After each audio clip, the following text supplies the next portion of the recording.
Salut! Aujourd'hui, on voit la ponceuse à disque et à bande. On va commencer par voir les différentes parties qui la composent pour ensuite voir comment qu'elle fonctionne. Donc, les différentes parties qui composent la ponceuse. On a premièrement un socle, comme sur les autres machines. Le socle est fixe au sol, tu ne peux pas bouger la machine de là. Et à l'intérieur, ça dépend des sableuses, là, mais dans le fond, celle-là, c'est une petite porte. Puis en dessous, j'ai mon moteur qui est là. Et mon dépoussiéreur aussi qui est connecté directement sur le socle pour collecter les poussières. Donc, c'est le tuyau gris qui est à côté. Et le dépoussiéreur, dans le fond, pour qu'il soit en fonction, tu dois tirer la petite plaquette qui est sur l'évent. C'est ce qui va permettre à l'air de passer à travers le tuyau. Ensuite, on a l'interrupteur de sécurité. C'est un interrupteur qui doit être tiré avant de commencer, puisque s'il arrive un pépin en cours d'opération, tu veux pouvoir taper dessus vraiment rapidement pour arrêter ta machine. Donc, avant de commencer, il faut que tu le tires, sinon ta machine ne partira pas. Sinon, de l'autre côté, j'ai un boîtier gris et c'est là que j'ai mon interrupteur on-off, plus conventionnel, donc 2 boutons distincts. Ensuite, je vais commencer par le côté à bande. Ça le dit, dans le fond, c'est une bande qui est rotative.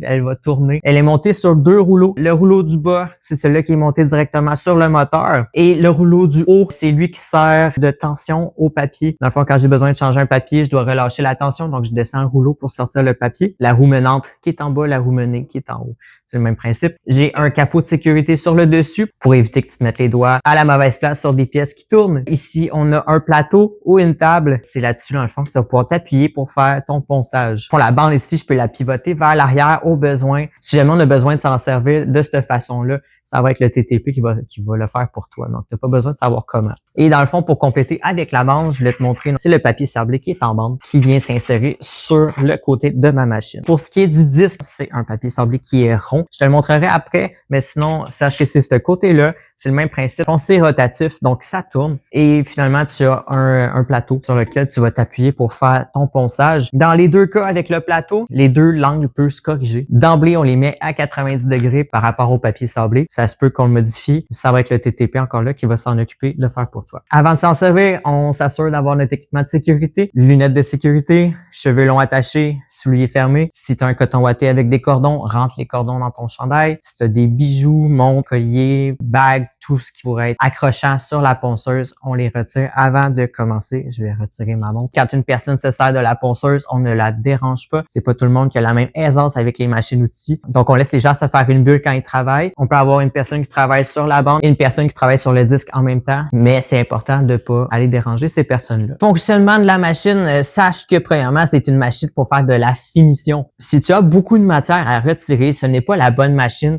pour faire ton opération. Tu devrais plutôt aller sur une scie pour retirer le surplus de matière pour ensuite venir faire ta finition sur la ponceuse. Si tu as, disons, un 2 cm à retirer, viens pas ici. Ça va plus user ton papier pour rien et ça va être vraiment très long. Donc, quand tu viens faire ton ponçage, toujours à plat sur ton plateau, je veux pas avoir d'un morceau dans les airs pour venir faire un ponçage. T'as pas de stabilité, t'as plus de chances de te blesser. On travaille pas ici avec un outil qui est coupant. Ça reste quand même un excellent exfoliant, puis ça peut vraiment fortement te brûler. Tu gardes tes doigts loin du papier sablé. Ça tourne quand même assez vite. Tu vas voir tantôt, mais je l'apparte. Quand tu viens faire ton opération, mets à plat et tu y vas tranquillement pour passer ton morceau sur ton papier. C'est le même principe pour le disque à côté. Vu qu'il y a une rotation sur ton disque, c'est important de ne pas venir mettre ton morceau de ce côté-là quand tu fais une opération de ponçage. Toujours à gauche, puisque vu que ton disque tourne de cette façon-là, si tu viens mettre ton morceau, même si tu es à plat sur ton plateau, là, si tu viens mettre ton morceau de ce côté-ci, à cause de la rotation, il va être projeté à l'extérieur de ton plateau. Tu n'auras pas de stabilité. Tu vas voir, ça va donner un coup. Si tu viens du côté gauche au moins,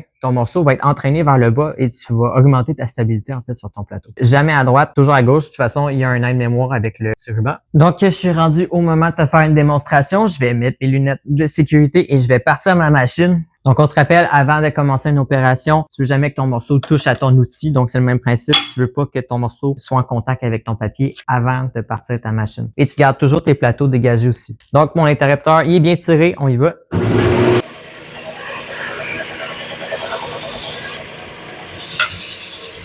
Donc, tu vois, c'est pas vraiment compliqué. Tu y vas vraiment doucement puis ça te fait une belle finition. Là, sur la vidéo, c'est peut-être difficile à voir, mais bref, j'ai vraiment pas forcé et tout s'est fait tout seul. Une fois que tu as terminé, tu nettoies ta place de travail. Si tu as des questions, n'hésite pas à les écrire en commentaire.